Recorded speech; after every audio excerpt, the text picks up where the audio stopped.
I came down here in 1963. Last June we were 50 years that we opened, and everything went just fine. We had several big celebrations, and I did leave the end of in the 70s and came home in 82 from Indonesia, where I loved it over there, and I would have stayed, but I had problems with my visa and had to come home thinking I'd get another one, but I never did. So I said if I couldn't be in Indonesia, then Moorhead was my next, and I came right back here. I was Dr. Proudfoot's in surgery constantly, or if he was in emergency room. If they had OBs, the nurses weren't sure of, and the doctors would call me and say, go back and stay with my OB, and call me the last minute. They knew when I called, they better come. And never once they just said they missed. You know, they got here in time. It's just a true joy to see how it's grown. And now some of the patients I'm seeing as they go home, they're patients, people that I have delivered their babies or something. You know, that it's just, you know, the happiness you see about, and I feel like we're all just one. The religion is, you know, we are one. We all have the same Lord, and that's what counts. Pray and have the belief. Well, we had a very religious family. I was the 6th of 8 children, and we prayed every night before we went to bed. And then we'd just all go to bed, and we went to church on Sunday and sometime during the week. And we all went to Catholic grade school and high school. And it just, my sister went to Notre Dame Academy, and then I followed her, and after she graduated, she decided to become a sister. And every time we went to see my sister, Virginia Ann, she was just so happy. And Dad would try to give her things and that and say, don't you want this, don't you want that? I have everything, I have everything. And I really wanted to be a nurse. From little on, my grandma seemed to be the nurse of the neighborhood. And I think she must have picked up from her. And I would say I wanted to be a nurse. And when I was little, so then I went to high school, and I debated what I should do first.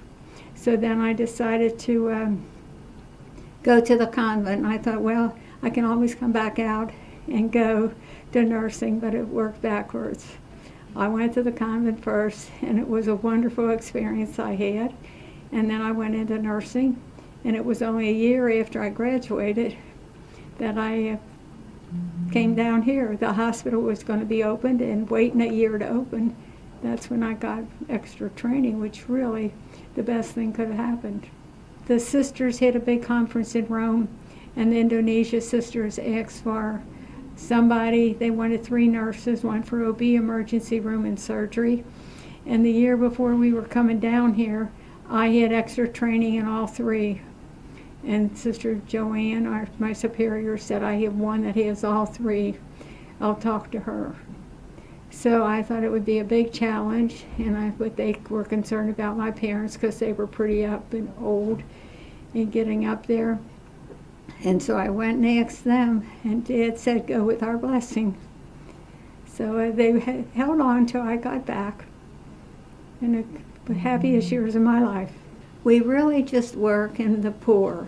That our founder, Blessed Julia, she had this vision that she was supposed to work for the poor. And it started in Germany, and then during the war, they had to get out of Germany. They were being hunted and that. So they came to America. The one bishop over here, he told his sister, come over here, there's plenty of work to do.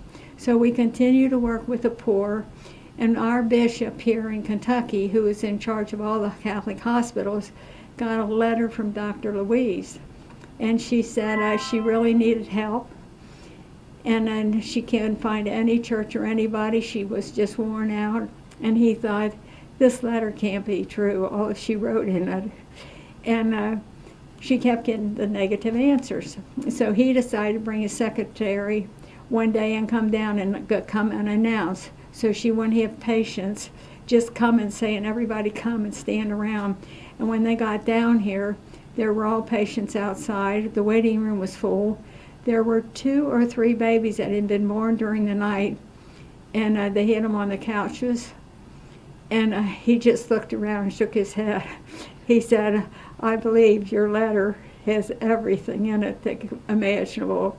So he knew we were closing our hospital in Lynch. The government gave us this hospital for $1 a year to run, but the Armory was building a new one in Danville, I think it was. And they decided to just let couldn't repair pipes and that in the hospital anymore.